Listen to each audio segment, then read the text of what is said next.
오늘 말씀은 주님께서 안식일에 꼬부라진 여자를 고친 사건에 대한 내용입니다. 오늘 말씀을 통해서 우리는 몇 가지 생각해 봐야 할 것들이 있습니다. 먼저 생각해 봐야 할 것은 예배는 하나님의 축복을 경험하는 가장 확실한 축복의 통로라는 것을 우리는 알고 살아가야 한다는 것입니다.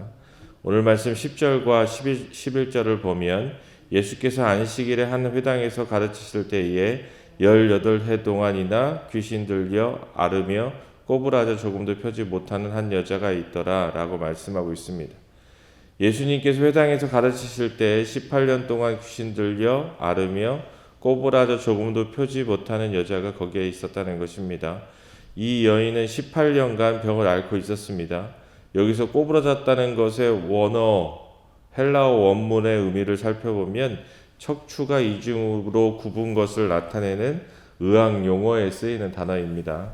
그래서 학자들은 이 여인이 척추염으로 인해 척추 비틀림 현상이 있었다는 것으로 추정합니다.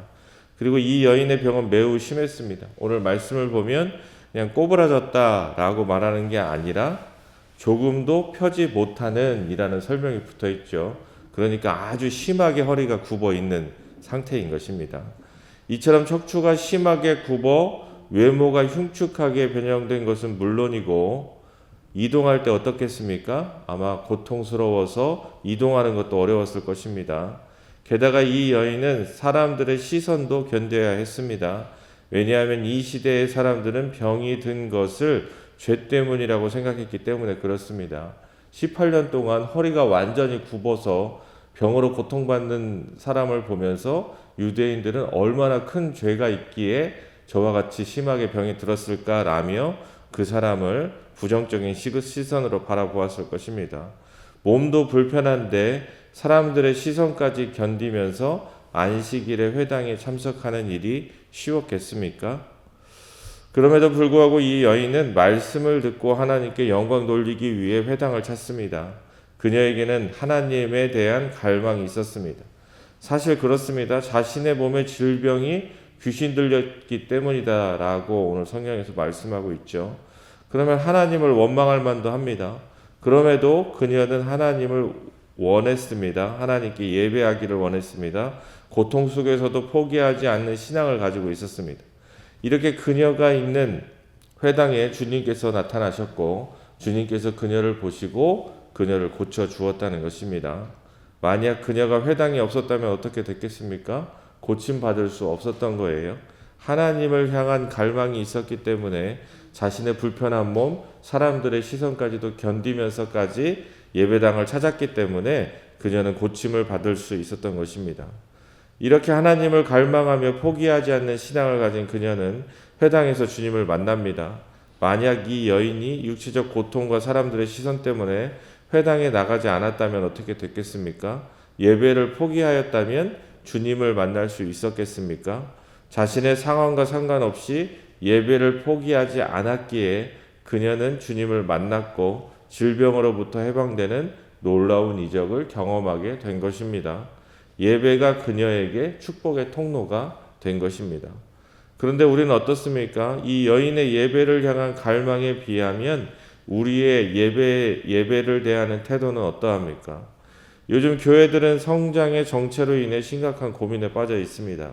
그리고 이처럼 성도 수가 줄어들고 교회가 쇠퇴하는 주요 원인으로 꼽는 것은 주일 예배를 소중하게 사람들이 생각하지 않고 세상적인 즐거움을 찾는다는 거예요. 그래서 가장 큰 원인으로 주 5일제를 듭니다. 왜냐하면 주 5일제가 되다 보니 1박 2일, 2박 3일 이렇게 여행을 가는 사람들이 늘어나게 되면서 주일 성수를 하지 않는다는 거예요. 예전에는 어떻습니까? 주일 성수하지 않으면 큰일 나는 줄 알았어요. 그래서 한 번도 예배를 빠지려고 하지 않았습니다. 그런데 지금은 너무나도 쉽게 예배를 빠집니다. 물론 그렇습니다. 한 번도 빠지지 않고 예배를 드린다고 진정한 신앙인이 되는 것도 아닙니다. 교회에 몸은 와 있고 정신은 딴 곳에 있으면 아무 소용이 없습니다. 삶은 변화하지 않은 채 예배만 열심히 들어봐야 아무런 의미가 없는 것도 사실입니다. 그리고 주일 예배를 빠져야 하는 직업도 있습니다. 3교대 근무를 해야 하는 직업들이 있죠. 경찰관, 소방관, 간호사, 승무원 등 이와 같은 직업들이 있습니다. 그러면 그런 직업은 주일 성수 때문에 그리스도인들이 가지면 안 됩니까?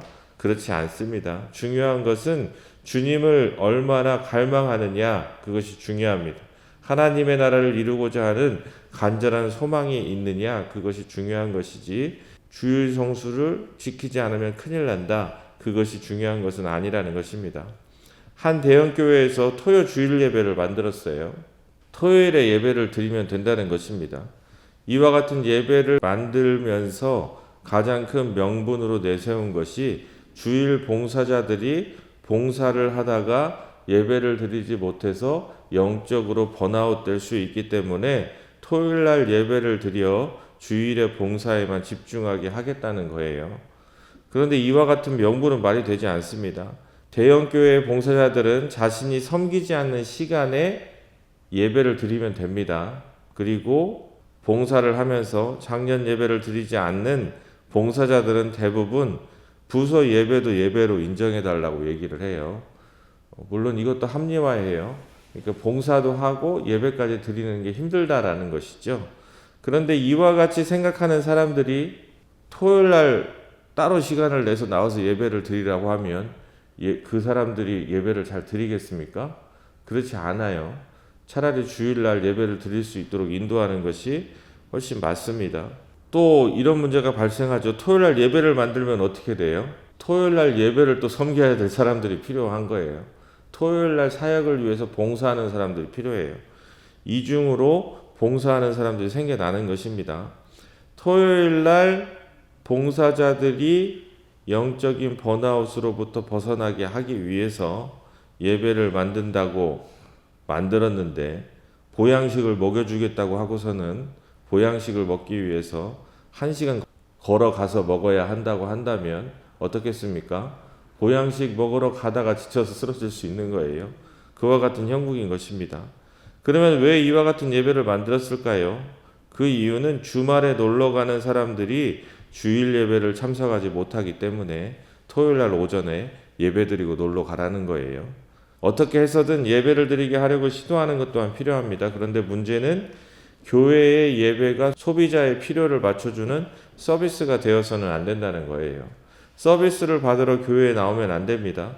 돈을 내고 서비스를 이용하듯 교회를 대하면 안 된다는 것입니다. 예배의 본질이 무엇입니까? 주님께서 나에게 베풀어 주신 은혜에 대한 반응으로 주님의 은혜가 너무 커서 주님을 찬양하기 위해서 이곳에 나와서 주님을 함께 찬양하는 것이 예배입니다. 주님의 행하신 일이 너무나도 놀라워서 그 일을 기념하고 주님께서 행하신 그 놀라운 일을 따르기 위해 주님께서 말씀하시는 주님의 뜻을 실천하기 위해 모이는 것이 예배이고 교회인 것입니다. 코로나 때 모임이 금지되었을 때 비대면 예배가 예배인가 예배가 아닌가 논쟁이 심하게 붙었어요. 결론부터 말씀드리면 비대면 예배도 예배일 수 있습니다. 그런데 불완전한 예배인 거예요. 특수한 상황에서 그렇게라도 예배하는 것은 맞지만 완전한 예배를 위해서는 모여야 한다는 것입니다. 왜냐하면 예배의 완성은 교제를 통해서 이루어지기 때문에 그렇습니다. 주님을 기념하는 것이 무엇입니까? 주님을 생각하고 주님의 뜻을 실현하는 것입니다. 그것은 성도 간의 교제, 즉 서로 사랑하기를 통해서 이룰 수 있기 때문에 모이지 않고서는 진정한 예배가 이루어지지 않는다는 것입니다.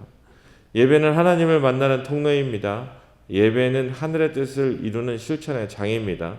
그러니 우리는 예배를 무엇보다도 소중히 생각해야 됩니다. 그러니 오늘 말씀에 나오는 여인처럼 예배를 소중하게 여기시기 바랍니다.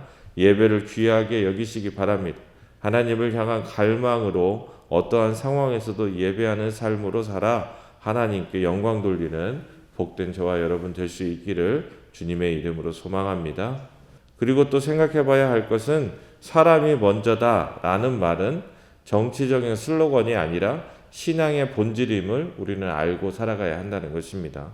오늘 말씀 14절을 보면 회당장이 예수께서 안식일에 병 고치는 것을 분내어 무리에게 이르되 일할 날이 엿새가 돼 있으니 그동안에 와서 고침을 받을 것이요 안식일에는 하지 말 것이니라 하거늘 이라고 말씀하고 있습니다. 주님께서 안식일에 여인의 병을 고치자 회당장이 분을 냅니다. 그 이유는 안식일에 노동을 함으로 안식일 규례를 어기기 때문에 그렇습니다. 그런데 회당장의 분냄은 가증하기 짝이 없습니다. 왜냐하면 그들은 가축을 기르고 돌보는 일을 위해서는 안식일에도 많은 수고를 했기 때문에 그렇습니다. 당시 랍비들은 가축을 잘 돌봐야 한다고 가르쳤습니다. 그래서 그들은 안식일 날 일반적인 노동은 금지되었지만 가축을 돌보는 일은 허용되었습니다. 가축에게 물을 먹이고 풀을 먹이는 일은 가능했습니다. 그리고 위급한 경우에는 가축을 살리는, 가축을 치료하는 행위도 가능했습니다. 그런데 사람에게는 금지되어 있었던 거예요. 그래서 주님께서 말씀하십니다. 가축은 돌보면서 아브라함에 따른 안식일에 고치는 것을 왜 합당하지 않게 생각하느냐라고 말씀하고 있는 것입니다. 그들이 사람보다 가축을 중하게 여기는 이유가 무엇입니까? 가축은 그들의 귀한 재산이기 때문에 그렇습니다. 그래서 가축을 살리는 일에는 관대했던 것입니다. 우리들 또한 그렇습니다. 사람을 자신의 이익의 도구로 생각하는 경우가 많습니다. 이번에 대전에서 큰 화재가 났죠. 그리고 그런 사건들이 터질 때 보면 대부분 무엇 때문에 큰 인명피해가 나죠? 돈을 아끼려고 제대로 된 소방 설비나 대피로나 그런 것들을 확보하지 않았기 때문에 대형 참사가 나는 경우가 많습니다. 비용이 사람보다 중요하게 생각하는 사람들이 그런 것들을 아끼려다 보니 인간의 생명이 경시되는 것입니다.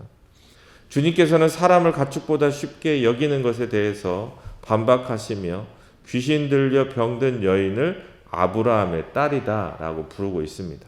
이는 주님께서 고침받은 여인 또한 하나님의 택한 자녀로 가축과는 비교도 할 수 없는 귀한 존재임을 말씀하고 있는 것입니다.